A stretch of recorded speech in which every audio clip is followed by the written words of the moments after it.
Selamat pagi, Anda menyaksikan program Insiders bersama saya Diana Dwika. Penyakit flurona adalah ketika seseorang terjangkit virus flu dan virus corona secara bersamaan. Penyakit ini kian marak terjadi saat pandemi COVID-19, khususnya menyerang anak-anak. Lalu seberapa parakah penyakit flurona ini? Bagaimana pencegahan serta penanganannya? Kita akan membahasnya bersama Profesor Dr. Cissy B. Kartasasmita. Beliau adalah Ketua Indonesia Influenza Foundation dan juga Profesor Dr. Iris Rengganis, Ketua PP Peralmuni, Perhimpunan Alergi Imunologi Indonesia. Profesor Cissy, Profesor Iris, selamat pagi.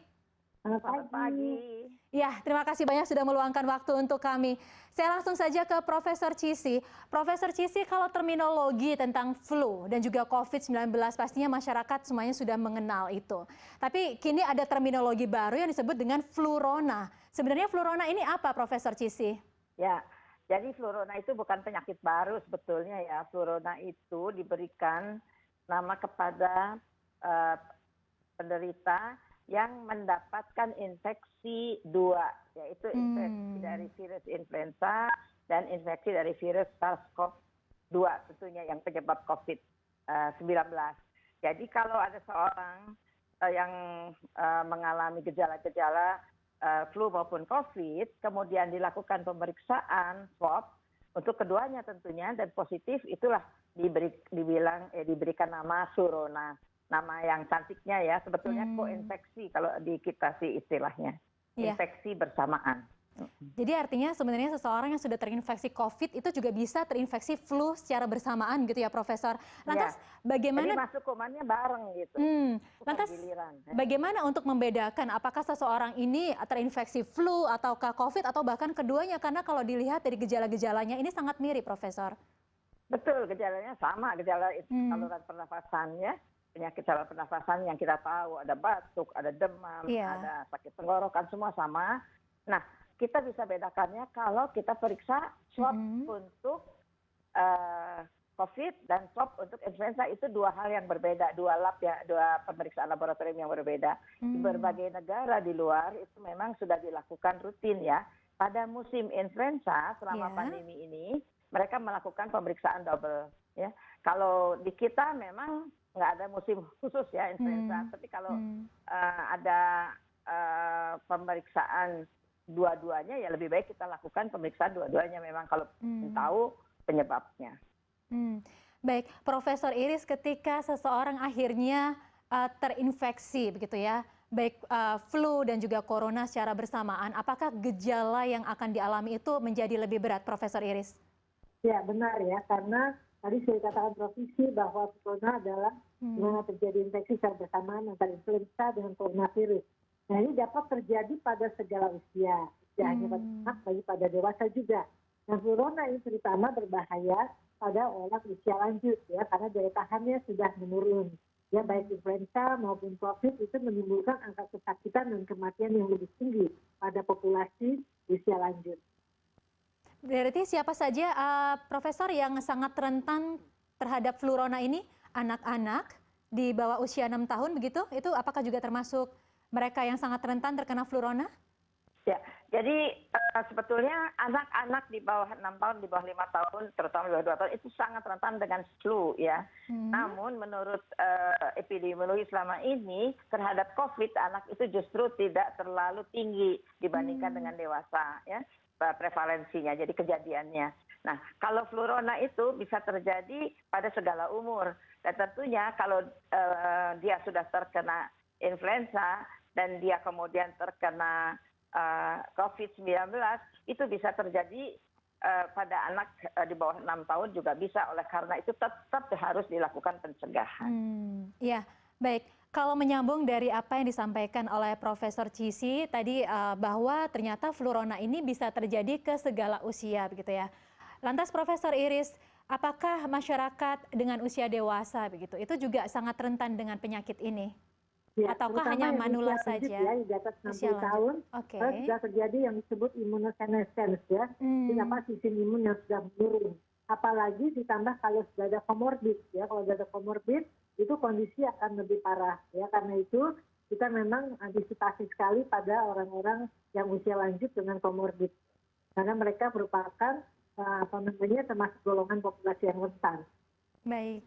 Ya, Profesor Iris, ketika kita berbicara tentang influenza saja begitu ya, mungkin selama ini kita sudah banyak mengetahui bagaimana dampak atau efek terbesar dari COVID-19. Tapi sedikit kembali mengingatkan kepada masyarakat, kalau flu begitu ya, ini kan juga sempat menjadi pandemi beberapa puluh tahun lalu. Apakah ini juga sangat berbahaya? Ya betul ya, influenza sangat berbahaya ya kalau kita pikirkan bahwa sebetulnya sudah terjadi pandemi dari tahun 1918 di Spanyol ya, pandeminya sudah 5 kali influenza. Sekarang memang jadi endemik, tapi bagaimanapun juga kalau merupakan satu koinfeksi itu akan merupakan suatu hal yang akan membuat lebih parah penyakit COVID-nya. Nah, kita juga harus membedakan tentu ya, saat ini COVID itu mirip-mirip dengan influenza, apalagi Omicron ya, gejalanya mirip sekali, tetapi tidak sama, serupa tapi tak sama. Jadi tetap jangan dianggap enteng. Ya, kalau pilek, plasma atau common cold itu berbeda lagi dengan influenza. Itu plasma itu atau common cold yang hari-hari kita temukan saat ini ya, flu biasa ya. Tetapi berbeda yang namanya influenza. Ya, tapi sama-sama penyakit saluran napas semuanya. Tapi apakah flu sendiri ketika tidak bersama infeksinya dengan COVID, apakah itu juga cukup mematikan, Profesor Iris? Ya betul. Karena kita mengingat pernah terjadi pandemi 5 kali untuk influenza. Ya, jadi artinya tetap kita harus waspada. Apalagi sekarang kan vaksinnya sudah ada. Ya, jadi tidak ada salahnya kita melakukan pencegahan. Ya, seperti juga anjuran dari WHO maupun dari beberapa seminar ya, atau perkumpulan infeksi seperti PAPDI, juga ada rekomendasi khusus ya untuk orang dewasa. Kalau vaksinasi influenza itu diperbesar bagi orang-orang yang terkena yang kontak tadi. Baik, ya saya kembali ke Profesor Cissy. Profesor Cissy, kalau tadi disampaikan oleh Profesor Iris bahwa dampaknya ternyata untuk flu saja begitu ya, ketika tidak terjadi koinfeksi dengan corona juga ternyata sangat fatal. Kalau kepada anak-anak akan seperti apa dampak terbesar yang bisa dialami anak-anak yang terserang influenza? Anak-anak yang terserang influenza, kalau itu dewasa tadi di senior atau lansia, kalau anak-anak di balita, terutama di bawah 2 tahun, itu kalau terjadi influenza dia akan merupakan penyakit yang berat, dia sering mengalami harus dirawat di rumah sakit karena dia bisa menyebabkan komplikasi. Komplikasi dari flu itu bisa ke telinga ya, menjadi yang disebut akut otitis media. Jadi radang telinga tengah ya yang akut. Itu kalau parah bisa sampai nanti dia gangguan pendengaran. Kemudian sinusitis, kemudian ke otak bisa ensefalitis, radang otak. Kemudian ke paru-paru bisa pneumonia. Itu semua bisa menyebabkan anak harus dirawat dan juga sampai meninggal, mohon maaf ya. Jadi tetap influenza ya, bukan selesma. Kalau selesma flu atau yang disebut influenza-like illness, penyakit-penyakit yang mirip dengan influenza, itu tidak berbahaya. Tapi kalau influenza karena virus A dan virus influenza B itu sangat berbahaya. Ya, mungkin selama ini kita berpikir bahwa influenza itu menjadi penyakit yang sudah dalam tanda kutip memasyarakat begitu, kita menganggap enteng ya, padahal ternyata dampaknya sangat fatal. Kita akan membahas lebih lanjut di segmen selanjutnya tentang bagaimana upaya pencegahan yang bisa dilakukan. Dan pemirsa jangan kemana-mana, tetaplah bersama kami di Insiders, kami akan segera kembali sesaat lagi.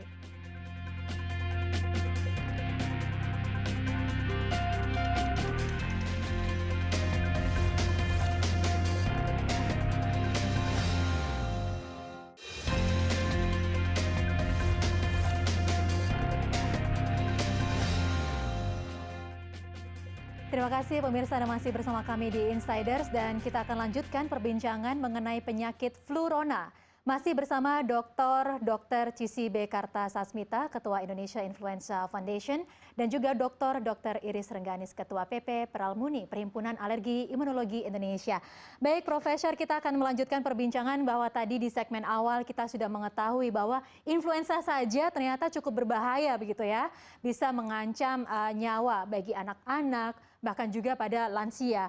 Kemudian apalagi ketika terjadi double infeksi dengan COVID-19 yang akhirnya kita kenal dengan nama flurona. Lantas yang perlu kita diskusikan terlebih jauh adalah bagaimana upaya pencegahannya. Mungkin ke Profesor Cissy terlebih dahulu, Profesor.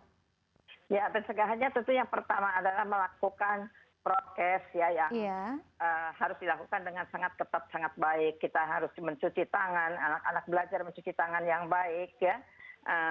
Dengan sabun, dengan air mengalir atau dengan staf yang lain. Kemudian juga yang kedua adalah memakai masker, terutama pada anak di atas 2 tahun udah harus bisa memakai masker, harus diajari betul, harus dikasih tahu betul karena takutnya kalau di bawah 2 tahun itu dia nggak bisa, kalau dia sesek atau maskernya menutup, dia nggak bisa, makanya itu tidak boleh diberikan pada di bawah 2 tahun.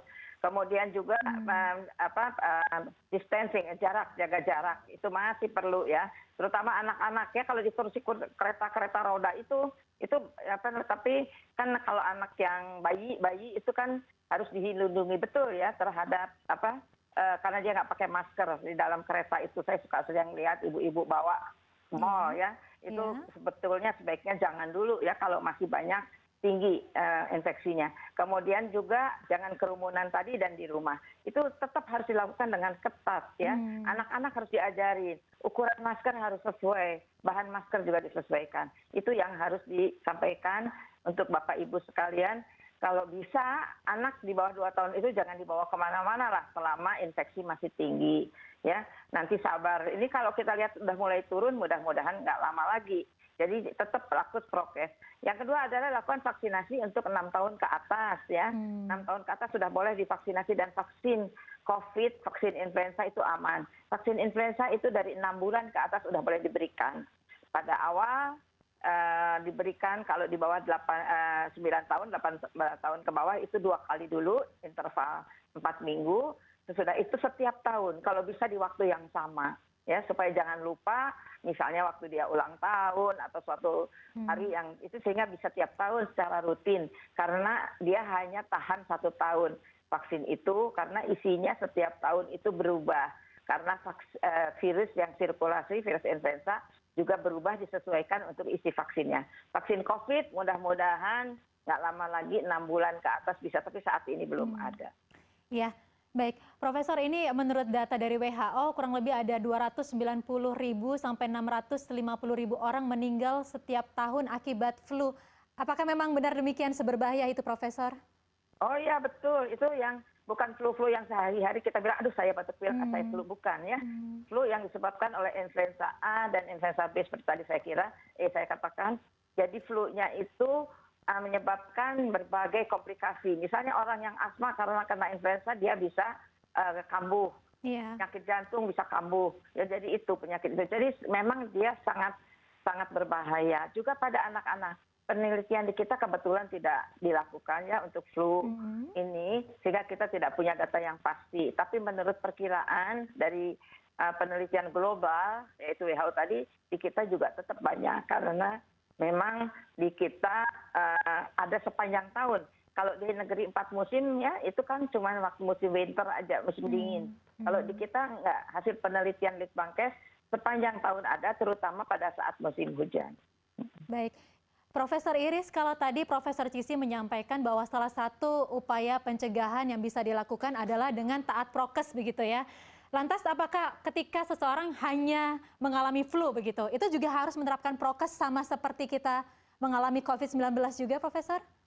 Ya, paling tidak pakai masker ya, supaya tidak menularkan. Tetapi juga tetap vaksinasi, yang sudah dikatakan Profesi. Dewasa juga ya, dari WHO sudah merekomendasi bahwa vaksinasi influenza itu untuk semua umur, ya dari umur 6 bulan anak sampai terus sampai dewasa sampai lansia. Jadi itu tadi dikatakan bahwa 1 tahun sekali karena virusnya bermutasi setiap tahun.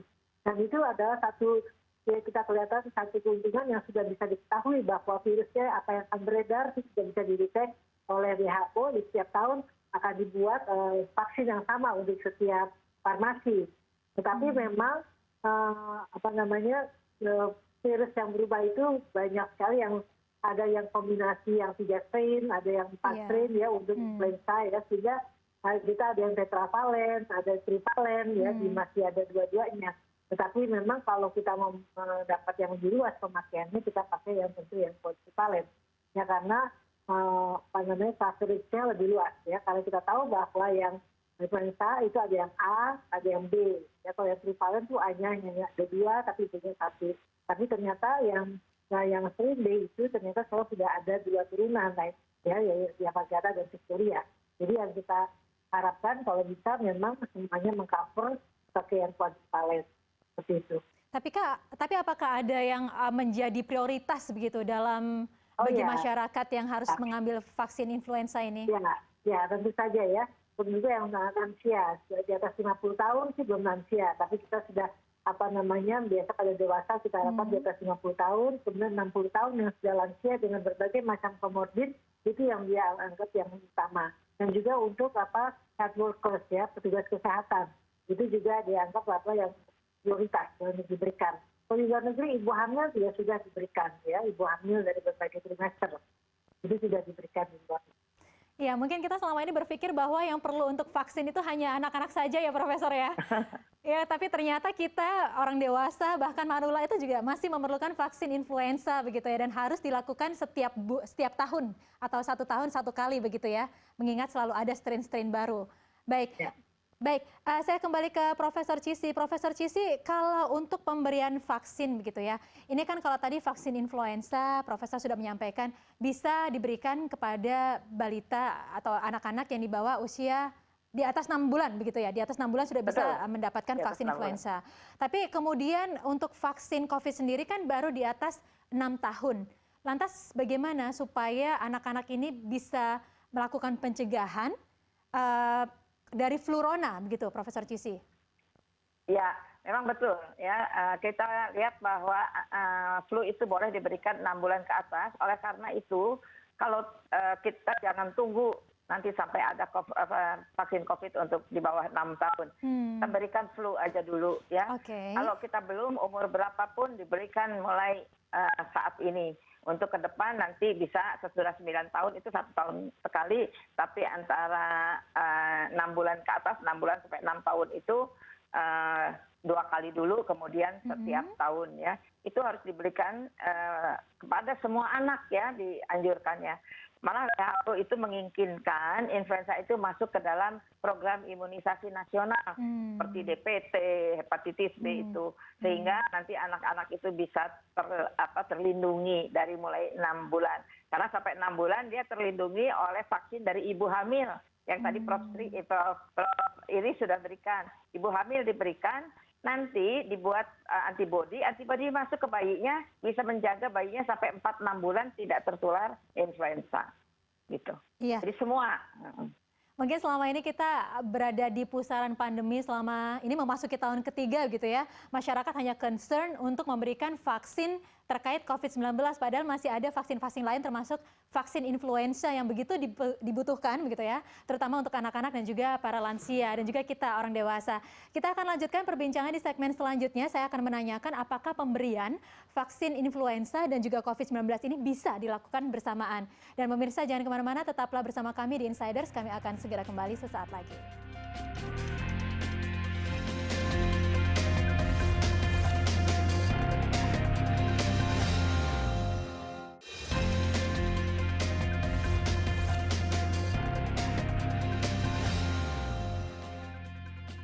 Terima kasih pemirsa, Anda masih bersama kami di Insiders dan kita akan lanjutkan perbincangan mengenai penyakit flurona.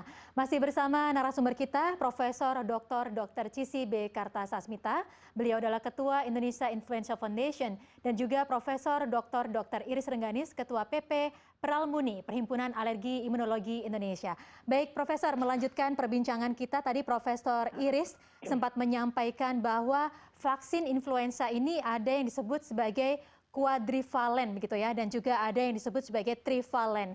Untuk di Indonesia sendiri, apakah kuadrivalen ini sudah tersedia, Profesor? Ya, sudah ada ya. Kuadrivalen sudah ada di Indonesia. Saat ini sudah dipakai. Saat ini sudah dipakai ya. Dan baik, bagaimana akhirnya masyarakat itu bisa memastikan bahwa mereka itu akan mendapatkan vaksinasi influenza yang kuadrivalen? Apakah memang itu lebih direkomendasikan dibandingkan vaksin yang trivalen?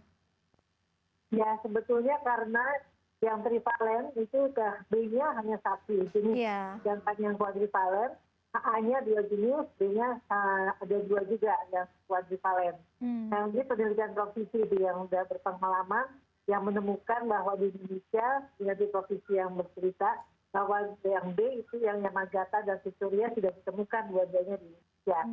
Silahkan provinsi. Iya. Baik.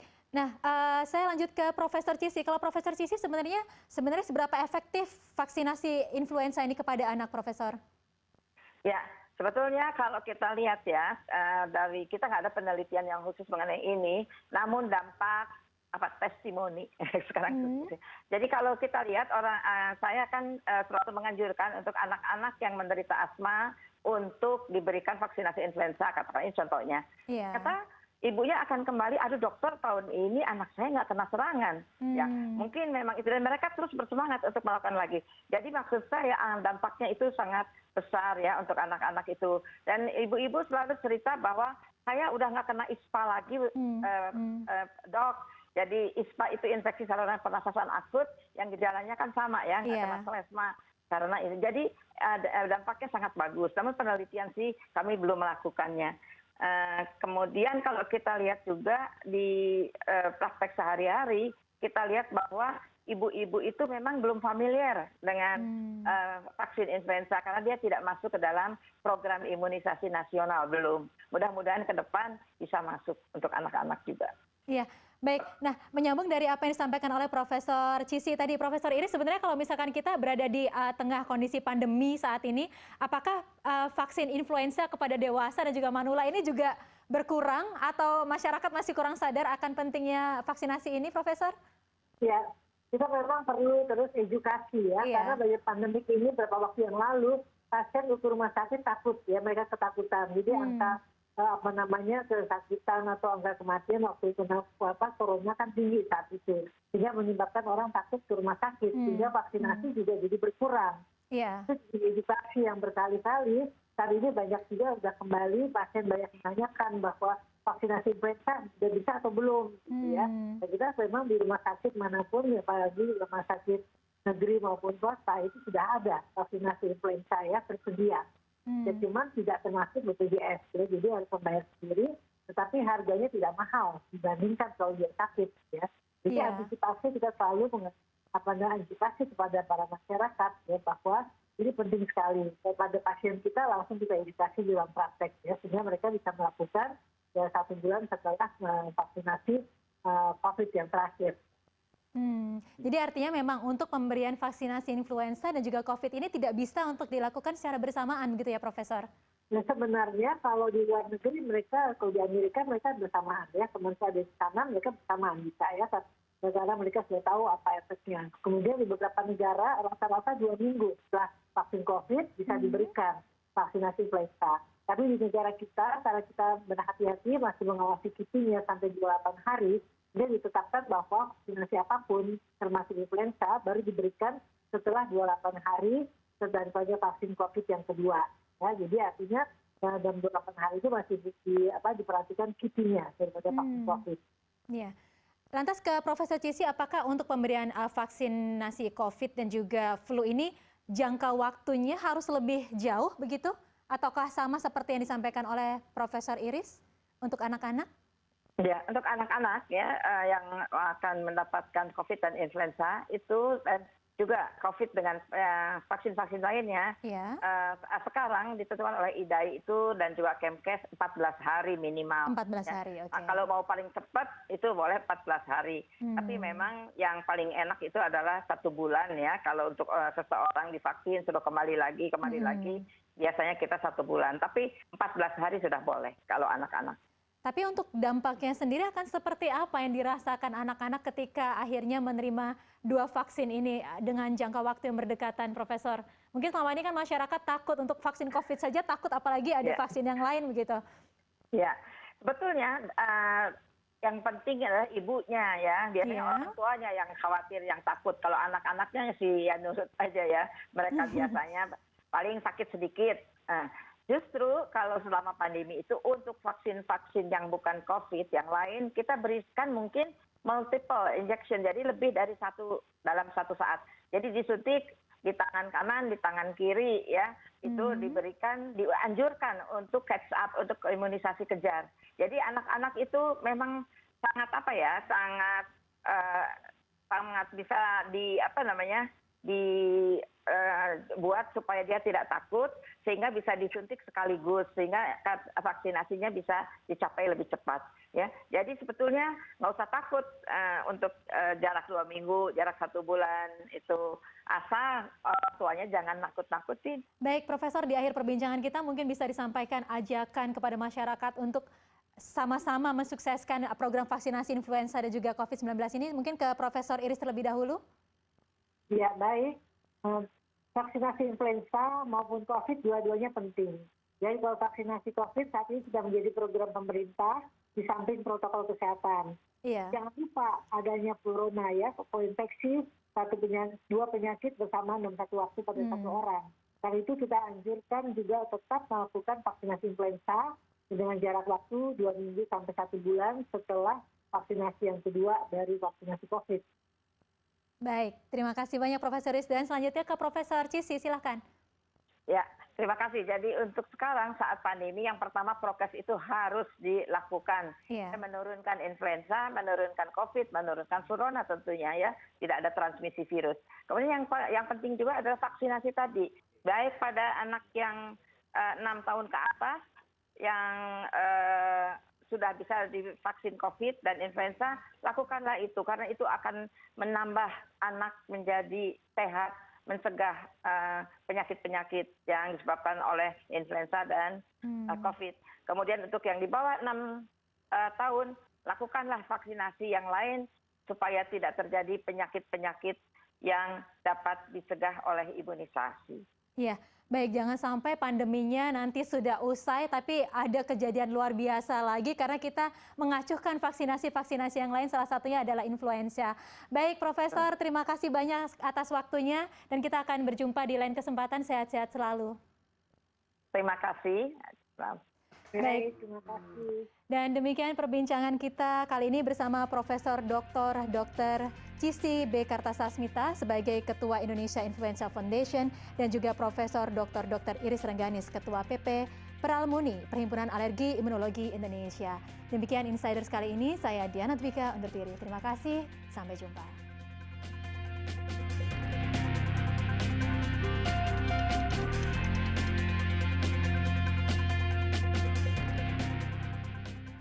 Di masa pandemi ini, banyak dari kita yang mengkhawatirkan beberapa hal. Salah satunya, mendatangi fasilitas pelayanan kesehatan untuk imunisasi anak-anak kita. Jangan ragu untuk imunisasi di masa pandemi, karena setiap fasilitas pelayanan kesehatan menerapkan protokol kesehatan dan membuatkan janji temu untuk imunisasi. Imunisasi adalah hak setiap anak. Ayo, berikan imunisasi pada anak dengan tetap menerapkan protokol kesehatan.